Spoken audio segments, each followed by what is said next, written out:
नमस्कार। प्रभा साक्षी news network और आप सभी का स्वागत है। विभिन्न सामयिक मुद्दों पर चर्चा करने के लिए इस वक्त हमारे साथ उपस्थित हैं बीजेपी के राष्ट्रीय प्रवक्ता श्री प्रेम शुक्ला जी। प्रेम जी, आपका बहुत बहुत स्वागत है प्रभा साक्षी पर।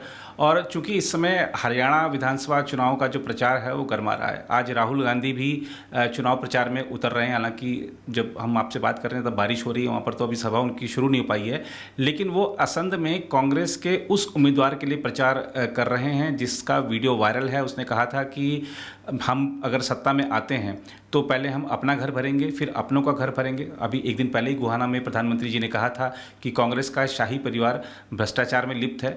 नायब सिंह सैनी जी ने पूछा भी है कि क्या साठगांठ है गोगी और राहुल गांधी की कि वो पहले उनका ही प्रचार करने गए हैं। देखिए, शमशेर सिंह गोगी को जो असंध की कांग्रेस प्रत्याशी हैं, वो जो कांग्रेस के प्रथम परिवार का जो पहले से ही फार्मूला है कि पहले अपना घर भरेंगे।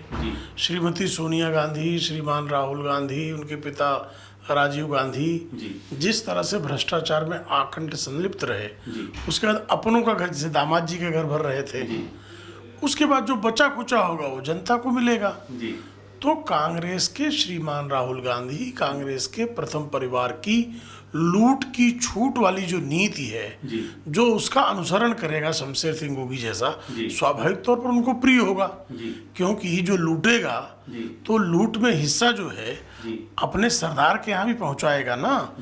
तो कांग्रेस की लुटेरी गिरोह का जो सरगना है राहुल गांधी, वह अपने प्रिय लुटेरे के यहाँ तो जाएगा ही। तो वो स्वाभाविक तौर पर दिखाई दे रहा है। और हम भी लगभग 10 दिनों से हरियाणा में घूम रहे हैं। वहाँ पर कांग्रेस में आपसी जो फूट दिखाई देती है कि चलिए ठीक है, शैलजा और हुड्डा के बीच में है, लेकिन ऐसा लगता है कि राहुल गांधी और प्रियंका गांधी का भी गुट जो है वो भी आपस में लड़ रहा है। क्योंकि वहाँ पर लोग सवाल कर रहे हैं कि जम्मू कश्मीर में चुनाव हो रहे हैं, हरियाणा में चुनाव हो रहे हैं, प्रियंका गांधी वाड्रा को आखिरकार अब तक क्यों नहीं उतारा गया। राहुल गांधी को भी कांग्रेस ने बाद में उतारा है क्योंकि वो नहीं चाहते थे कि मोदी वर्सेस राहुल हो जाए चुनाव। प्रियंका वाड्रा को किस मुंह से कांग्रेस हरियाणा में उतारेगी। जैसे ही प्रियंका वाड्रा वहां जाएंगी, हर किसी को दामाद जी की जो काली करतूतें हैं वो याद आ जाएंगी। किस तरह से भूपेंद्र सिंह हुड्डा की सरकार में जो हरियाणा की जनता की जमीनों को औने पौने दाम पर दामाद जी पर न्यौछावर किया गया था, वो हरियाणा की जनता याद कर लेगी। इसलिए प्रियंका वाड्रा के पति का जो कलंक है उसको छिपाने का प्रयास कांग्रेस कर रही है। दूसरी बात, लुटेरे जो हैं वो लूट के माल को लेकर आपस में कई बार उनमें विवाद तो होता ही है। तो कांग्रेस के लुटेरे जो हैं वो एक दूसरे से जो है चुनाव के समय इसलिए लड़ रहे हैं कि चुनाव में अगर परिणाम कुछ थोड़े से बेहतर आ गए तो लूट की माल को लेकर उनमें आपस में सिर फुटबॉल होना ही है। और क्योंकि लूट के माल की बात हुई है तो कर्नाटका में कांग्रेस ने विधानसभा चुनाव में एक अभियान बीजेपी के खिलाफ चलाया था, पे सीएम।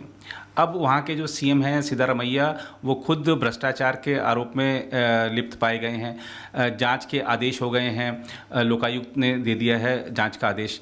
जब येदियुरप्पा जी का मामला सामने आया था, लोकायुक्त ने जांच के आदेश दिए, उन्होंने इस्तीफा दिया। बीजेपी तमाम तरह के विरोध प्रदर्शन कर रही है, लेकिन कांग्रेस पार्टी उनके साथ अडिग है। सिद्धारमैया भी कह रहे हैं कि मैं इस्तीफा नहीं दूंगा। सिद्धारमैया इस्तीफा दे देंगे तो कल राहुल गांधी का भी इस्तीफा मांगा जाएगा, सोनिया गांधी का भी इस्तीफा मांगा जाएगा, मल्लिकार्जुन खड़गे का इस्तीफा मांगा जाएगा। तो जब चोरों का गिरोह है कांग्रेस, तो कैसे इस्तीफा दे देंगे।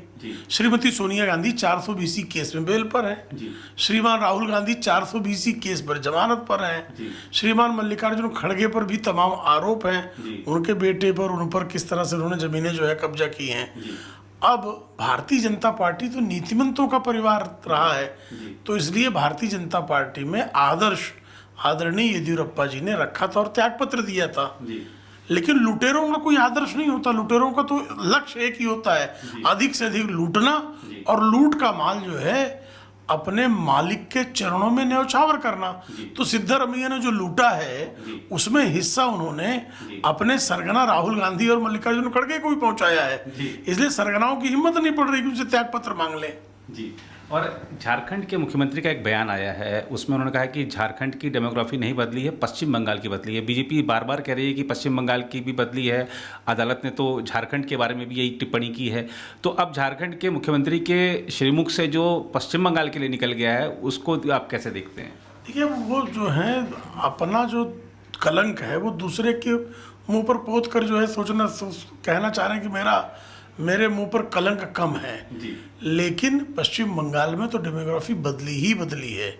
ये डेमोग्राफी बड़े पैमाने पर श्रीमती सोनिया गांधी के आशीर्वाद से शासन का संचालन करने वाले हेमंत सोरेन के कार्यकाल में बदला है। विशेष करके जनजातीय समाज की महिलाओं के साथ लव जिहाद करके जिस तरह से जनजातीय समाज की संपत्तियों पर बांग्लादेशी और रोहिंग्या कब्जा कर रहे हैं, वो कब्जा हेमंत सोरेन के भ्रष्ट शासन के आशीर्वाद से चल रहा है। तो उसका इकरारनामा कैसे दें हेमंत सोरेन? जी।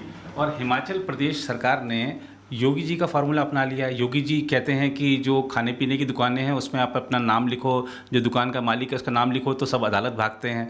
अब उन्होंने आदेश दिया है क्योंकि कुछ ऐसे तथ्य सामने आए, कुछ ऐसे वीडियो सामने आए जिसमें खाद्य पदार्थों में कोई मूत्र मिला रहा है, कोई थूक रहा है। तो उसके बाद जो आदेश आया, अब हिमाचल प्रदेश ने भी उसी परिपाटी पर चलने की घोषणा की है।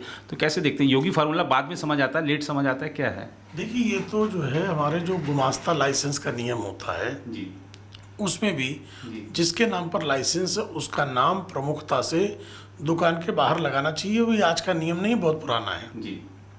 फसाई के कानून भी यही बताते हैं जी। आदरणीय योगी आदित्यनाथ जी ने इन कानूनों के अमलीकरण को लेकर प्रशासनिक सख्ती करने का निर्देश दिया, तब लोगों ने बहुत स्यापा किया।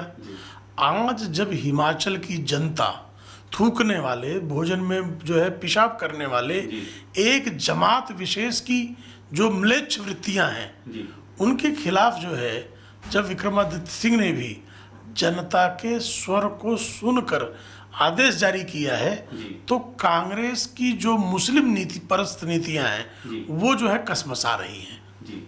और तिरुपति प्रसाद विवाद पर अब वाईएसआर जगन मोहन रेड्डी ने पलटवार किया है। उन्होंने कहा है कि हम सभी मंदिरों में एक प्रायश्चित करेंगे क्योंकि चंद्रबाबू नायडू ने जो कहा है वो गलत है।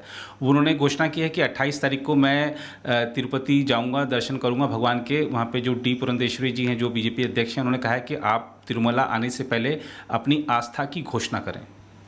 स्वाभाविक तौर पर जो है अब तिरुमाला में उसी को जो है दर्शन करना चाहिए जिसकी श्री बालाजी पर आस्था हो।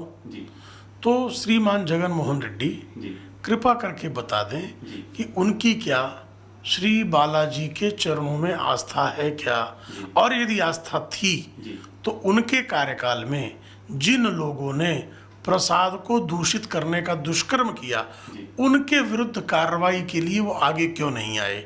उनके पिता के कार्यकाल में जिस तरह से श्री तिरुमाला देवस्थानम के गहनों को बेचने का कुकर्म किया गया, उसका प्रायश्चित कब करेंगे ये भी बता दें। जी।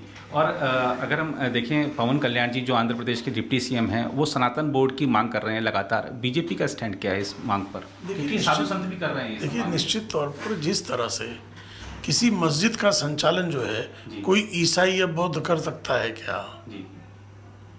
किसी बौद्ध मठ का संचालन जो है वो इस्लामिक शक्तियों के हाथ में दिया जा सकता है क्या?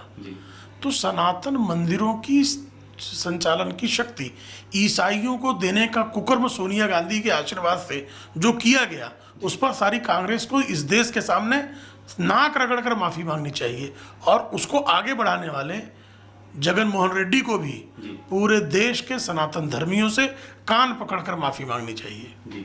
और राजस्थान से बीजेपी के सांसद हैं सीपी जोशी जी, उन्होंने मांग की है कि राहुल गांधी का पासपोर्ट रद्द किया जाए क्योंकि वो विदेश में जाते हैं, भारत के बारे में अनर्गल बातें करते हैं। देखिए राहुल गांधी के पासपोर्ट को लेकर तो इलाहाबाद हाई कोर्ट की लखनऊ खंडपीठ ने वैसे ही नोटिस जारी कर रखी है, क्योंकि राहुल गांधी फ्रॉड हैं। 420 केस में तो बेल पर ही हैं, उनके पासपोर्ट में भी उन्होंने फ्रॉड काम किया है। तो सीपी जोशी जी की जो मांग है उस दिशा में उनके ब्रिटिश पासपोर्ट होल्डर होने के कारण हाई कोर्ट की एक नोटिस भी है। तो श्रीमान राहुल गांधी के तमाम फर्जीवाड़े जो हैं वो बेपर्दा हो रहे हैं। एक अंतिम प्रश्न, राहुल गांधी बार बार कह रहे हैं कि ये जो सरकार है कुछ नहीं कर पा रही है, हमने प्रधानमंत्री नरेंद्र मोदी का जो मोरल है वो डाउन कर दिया है। एक ऑस्ट्रेलियाई थिंक टैंक की रिपोर्ट आई है जिसमें जो एशिया का जो पावर इंडेक्स है उसमें भारत को तीसरा स्थान मिला है, पहली बार ऐसा हुआ है। उसमें कहा गया कि चीन के दमखम में जहां गिरावट आ रही वहीं भारत चाहे सामाजिक तौर पर, आर्थिक तौर पर, कूटनीतिक तौर पर वैश्विक स्तर पर उभर रहा है।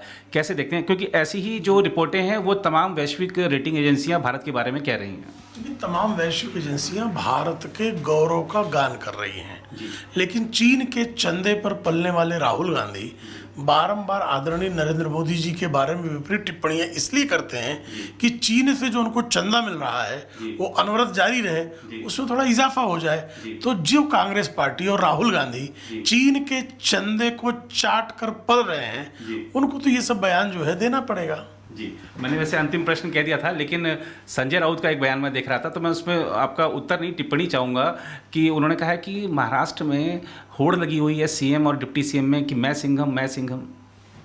देखिए, भारतीय जनता पार्टी और शिवसेना के लोग तो सिंघम हैं और उन्होंने सिंघम दिखाया, लेकिन जिस तरह की कायरता श्रीमान संजय राउत के नेता उद्धव ठाकरे पालघर मामले के बारे में दिखाए थे, उस पर उनको शर्म आती है कि नहीं आती है, भी बताएं। जी, बहुत धन्यवाद। तो ये थी श्री प्रेम शुक्ला जी, जिन्होंने विभिन्न सामयिक मुद्दों पर अपनी राय प्रखरता के साथ रखी है। फिलहाल इस रिपोर्ट में इतना ही। बाकी देश दुनिया की खबरों के लिए बने रहे हैं प्रभा साक्षी के साथ।